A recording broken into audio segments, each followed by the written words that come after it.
தமிழக தேர்தல் நெருங்கும் நிலையில் குடும்ப தலைவிகளுக்கு ஜாக்பாட் அடித்துள்ளது.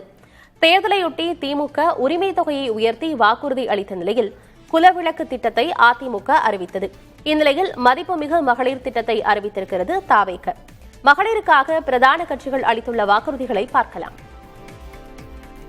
குலவிளக்கு திட்டத்தின் மூலம் அனைத்து குடும்ப அட்டைதாரர்களுக்கும் ஒவ்வொரு மாதமும் உதவித்தொகையாக ரூபாய் 2000 வழங்கப்படும். இத்தொகை குடும்ப தலைவியின் வங்கி கணக்கில் செலுத்தப்படும்.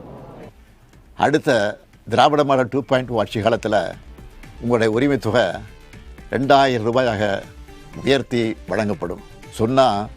சொன்னதை செய்கிற முத்துவேல் கருணாநிதி ஸ்டாலின் கொடுக்கிற வாக்குறுதி இது.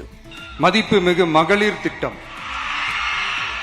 நாம் அமைக்க போகும் மக்கள் அரசு இனி 60 வயது வரை உள்ள அனைத்து குடும்ப தலைவிகளுக்கும் மாதம் 2500 ரூபாய்